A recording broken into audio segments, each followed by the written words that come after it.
Hi. അപ്പോൾ കയ്പില്ലാത്ത കയ്പ്പയ്ക്ക മെഴുക്ക് പുരട്ടി എങ്ങനെ ഉണ്ടാക്കാമെന്നാണ് എൻ്റെ നെക്സ്റ്റ് വീഡിയോയിൽ നിങ്ങൾക്ക് കാണിച്ചു തരുന്നത്. ഓക്കെ, വീഡിയോയിലേക്ക് കിടക്കാം.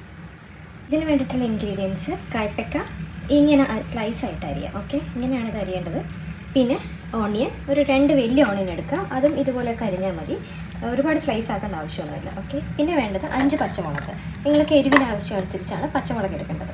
ഇതാണ് മെയിൻ 3 ഇൻഗ്രീഡിയൻസ്. ഇനി നമുക്കിതിൻ്റെ പൊടികളെന്ന് നോക്കുമ്പോൾ ഇതിൽ മുളക് പൊടി ആവശ്യമുണ്ട്, മഞ്ഞൾപ്പൊടി ആവശ്യമുണ്ട്, കുറച്ച് ഉപ്പ്, കടുക്, കറിവേപ്പില. ഇത്രയേ ഉള്ളൂ ഇതുണ്ടാക്കാനുള്ള റെസിപ്പി. ഇനി ഞാൻ നിങ്ങൾക്കിത് എങ്ങനെയാണ് ഇത് കയ്പില്ലാതെ നമുക്കിതിന് ചെയ്തെടുക്കാമെന്നുള്ളത് ഞാൻ കാണിച്ചു തരാം.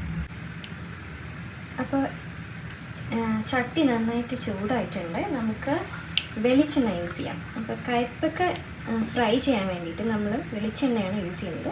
സോ വെളിച്ചെണ്ണ ആകുമ്പോൾ കുറച്ചുകൂടി ടേസ്റ്റ് ഉണ്ടാവും.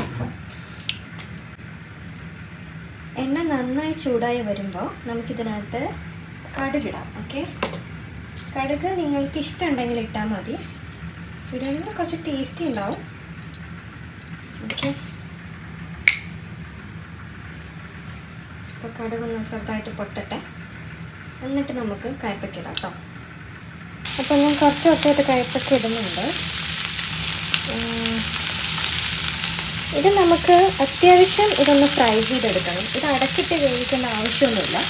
ഇതിങ്ങനെ തന്നെ നമുക്ക് ഈ എണ്ണയിൽ തന്നെ നമുക്കിങ്ങനെ വഴറ്റിയെടുക്കാവുന്നതേ ഉള്ളൂ. പിന്നെ ഇതിൻ്റെ ഒപ്പം തന്നെ ഓണിയനും പച്ചമുളകൊന്നും ഇടേണ്ട ആവശ്യമില്ല. കാരണം ഇത് ആദ്യം വഴറ്റി ഇതിൻ്റെ ഈ പച്ച മണം, ഈ ഒരു കയ്പ്പ് ഇതിൽ പോകണം. അപ്പം മെയിൻ ഇത് ചെയ്യേണ്ടത് ഇങ്ങനെ ഒന്ന് കുറച്ച് നന്നായിട്ട് വഴറ്റി കഴിഞ്ഞ ശേഷം മാത്രം ഓണിയനും പച്ചമുളകും ഇട്ടാൽ മതി. അപ്പോൾ ഞാനിതൊന്ന് വഴറ്റിയെടുക്കട്ടെ, എന്നിട്ട് ബാക്കി കാണിക്കാം. അപ്പം ഞാനിത് വഴറ്റുന്നുണ്ട്. ആവശ്യാനുസരണം കുറച്ചുകൂടെ എണ്ണ ഒഴിക്കാം കേട്ടോ. നിങ്ങൾ എണ്ണ ഒഴിക്കുന്നതിന് പ്രശ്നമൊന്നുമില്ല, കോക്കനട്ട് ഓയിലാണല്ലോ. പിന്നെ ഇത് ചെയ്യാൻ കുറച്ച് ക്ഷമ വേണം, കാരണം ഇത് ഫുള്ള് വഴറ്റിയെടുക്കണം. അത്രയേ ഉള്ളൂ, വേറെ ഒന്നും റെസിപ്പീസ് എക്സ്ട്രാ ആഡിങ്ങോ ഒന്നുമില്ല. ഇതൊന്ന് വഴറ്റിയെടുത്ത് കഴിഞ്ഞ ശേഷം ആയിക്കഴിഞ്ഞാൽ പിന്നെ ഇത് എളുപ്പമാണ്, വളരെ എളുപ്പമാണിത്. ബാക്കിയുള്ള പ്രോസസ്സിങ് എല്ലാം വളരെ എളുപ്പമാണ്. ഇതൊന്ന് വഴറ്റട്ടെ. ഇത് ഇങ്ങനെ വഴറ്റിയ ശേഷം ഞാൻ ബാക്കി ഇൻഗ്രീഡിയൻസ് ഇടുമ്പോൾ കാണിക്കാം കേട്ടോ. അപ്പോൾ തീ ഒന്ന് കുറച്ച് കൂട്ടി വെച്ച് കഴിഞ്ഞാൽ നമുക്കിതൊന്ന് എളുപ്പത്തിൽ ഒന്നുകൂടി സ്പീഡപ്പ് ആവും കാര്യങ്ങൾ. അല്ലെങ്കിൽ ഇത് വഴറ്റാൻ കുറച്ച് പാടാണ്. അപ്പോൾ ഒന്ന് നന്നായി തീ കൂട്ടി വയ്ക്കുക. അപ്പോൾ ഇത് പെട്ടെന്ന് നമുക്ക് ഈ ഒരു കളറൊക്കെ മാറുന്നുണ്ടോ, അപ്പോൾ നമുക്ക് കാണാൻ പറ്റും ഇതിൽ കളർ മാറ്റം. അപ്പോൾ ഇതൊന്ന് ഇനി കുറേ കൂടി ആവാനുണ്ട്.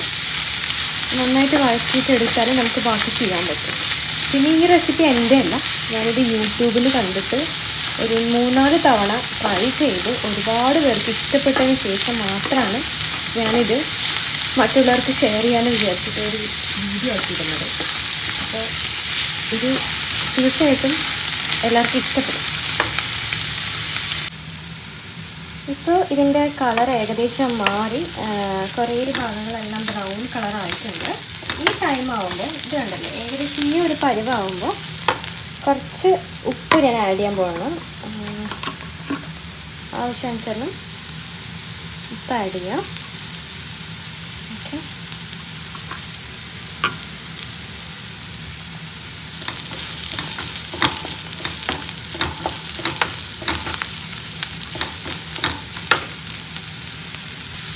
കുറച്ച് മഞ്ഞൾപ്പൊടി,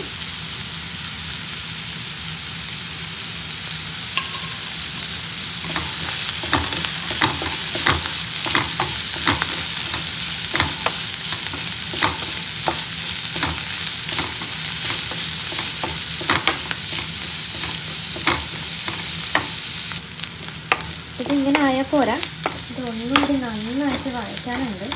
അതാണ് ഞാൻ പറഞ്ഞത്, ഇത് ചെയ്യുമ്പോൾ കുറച്ച് ക്ഷമ വേണ്ട വരും, കുറച്ച് നന്നായിട്ട് വഴറ്റേണ്ടി വരും. ഇതിനെ കൈ വിടാണ്ട് ഇളക്കേണ്ട ആവശ്യമൊന്നുമില്ല. ഇടയ്ക്ക് കരിയുന്നുണ്ടോ എന്ന് ജസ്റ്റ് ശ്രദ്ധിച്ചാൽ മതി കേട്ടോ. ഞാനിത് ഇടയ്ക്ക് ഇങ്ങനെ ഇട്ടിട്ട് വേറെ എൻ്റെ ബാക്കിയുള്ള ജോബൊക്കെ ഞാൻ ചെയ്യാറുണ്ട്. അപ്പോൾ ഇതിങ്ങനെ ഇടയ്ക്ക് ജസ്റ്റ് ഇങ്ങനെ ഇളക്കിയിട്ട് സംടൈംസ് ഹൈ സ്പീഡ് വെക്കാം, സംടൈംസ് ലോ സ്പീഡിൽ വെക്കാം. ഫ്ലെയിം അതിനനുസരിച്ച് നോക്കിയിട്ട് മാറ്റി കൊടുക്കാം. ഓക്കെ, അപ്പോൾ പെട്ടെന്ന് ആയിക്കോളും.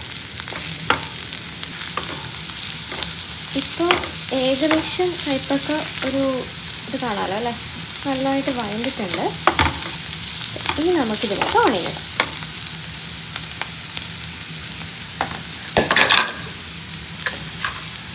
ഓണിയൻ ഇടാം. ഓണിയൻ ഞാൻ പറഞ്ഞു നിങ്ങൾക്ക് ഒരു 3 കയ്പ്പയ്ക്കൊക്കെ എടുക്കുകയാണെങ്കിൽ 2 മീഡിയം സൈസിലെ ഓണിയനൊക്കെ മതിയാവും.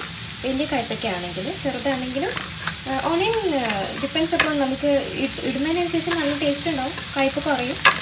ഞാനിവിടെ 2 മീഡിയം സൈസാണ് എടുത്തത്. ഇതിനിത് മതിയാവും. ഓക്കെ, ഈ ടൈമിൽ നമ്മൾ ഓണിയൻ ഇടുമ്പോൾ നമ്മുടെ ഓണിയൻ ഒന്നും കരിഞ്ഞു പോവില്ല. ഓക്കെ, പിന്നെ അത് വഴറ്റാനും ടൈം കിട്ടും. പിന്നെ ഒന്നുകൂടെ ഈ കയ്പ്പൊക്കെ ഒന്നുകൂടെ വഴങ്ങുകയും ചെയ്യും. അപ്പോൾ ഇത് നന്നായിട്ടൊന്ന് ഫ്രൈ ആവട്ടെ. എന്നിട്ട് നമുക്ക് മുളക് പൊടി ഇടാം കേട്ടോ. നിങ്ങൾക്ക് വേണമെങ്കിൽ ചില്ലി ഫ്ലേക്സ് യൂസ് ചെയ്യാം മുളക് പൊടിയുടെ പകരം. ഞാൻ മുളക് പൊടിയാണ് യൂസ് ചെയ്യുന്നത്. അപ്പോൾ അതും എരിവിനനുസരിച്ച്. ഒരു കാര്യം പറയാൻ പറഞ്ഞു, പച്ചമുളക് ഇടണമായിരുന്നു. അപ്പോൾ അതും ഇപ്പം തന്നെ നമുക്കിടാം. എന്നിട്ട് നന്നായിട്ട് വഴറ്റാം. എന്നിട്ട് ഒന്നുകൂടി ഫ്രൈ ആവട്ടെ. അപ്പോൾ കയ്പ്പൊക്കെ നന്നായി വഴണ്ട് വന്നിട്ടുണ്ട്, നന്നായി ഫ്രൈ ആയിട്ടുണ്ട് കേട്ടോ. ഇനി നമുക്ക് ഇതിനകത്ത് കുറച്ച് മുളക് പൊടി ഇടാം. ഞാനിവിടെ ഒരു 1 ടേബിൾ സ്പൂൺ കാശ്മീരി പൗഡറാണ് യൂസ് ചെയ്യുന്നത്. ഒരു നോർമൽ ചില്ലി പൗഡറും കാശ്മീരിയും കൂടെ മിക്സ് ചെയ്തിട്ടാണ് ഞാനിവിടെ യൂസ് ചെയ്യാറ്. ഇത് മതിയാവും, ഒരുപാട് എരിവായാലും ബുദ്ധിമുട്ടാണല്ലോ. അപ്പം ഇത്രയും മതി. ഞാൻ എന്തുകൊണ്ടാണ് മുളക് പൊടി ലാസ്റ്റ് ഇട്ടതെന്ന് വെച്ച് കഴിഞ്ഞാൽ, ഈ പൊടികളെല്ലാം കൂടുതൽ നേരിട്ടിട്ട് നമ്മൾ ഈ ഫ്രൈ ചെയ്ത് കഴിഞ്ഞാൽ അത് കയക്കാൻ ചാൻസ് ഉണ്ട്. ഒന്നില്ലെങ്കിൽ നമ്മൾ ഉണ്ടാക്കുന്ന കയ്പ്പയ്ക്കാണ്. അപ്പോൾ അതിന് പുറമെ ഇതും കൂടെ കഴിക്കാൻ പാടില്ലല്ലോ. അപ്പോൾ അതുകൊണ്ടാണ് മുളക് പൊടി ഞാൻ ലാസ്റ്റ് ഇട്ടത്. ഇത് ലാസ്റ്റ് ആയിട്ടില്ല, എന്ന് വെച്ചാൽ ഇത് വീണ്ടും നമ്മൾ വഴറ്റുമല്ലോ. അപ്പോൾ സോ ഇതൊന്നുകൂടി നന്നായിട്ട് ഫ്രൈ ആവും. അപ്പോൾ കളറൊക്കെ മാറി റെഡിഷ് കളറായി. ഓൾറെഡി ഞാൻ 2 മുളക് പൊടി മിക്സ് ചെയ്തിട്ടുണ്ടാട്ടോ ഈ കളർ വന്നത്. ഉള്ളിയെല്ലാം വഴറ്റി നന്നായി വന്നിട്ടുണ്ട്. ഇനി കുറച്ച് കറിവേപ്പില കൂടി ഇടാം.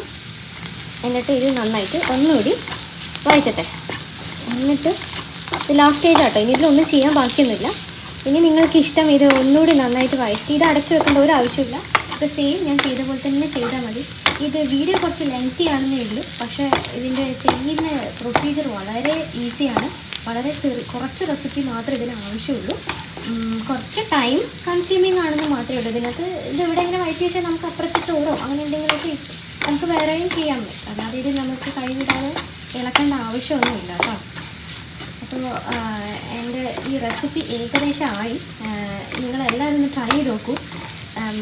ഇഷ്ടപ്പെട്ടാൽ കമൻറ്റ് ചെയ്യുക, ഇഷ്ടപ്പെട്ടില്ലെങ്കിലും കമൻറ്റ് ചെയ്യുക.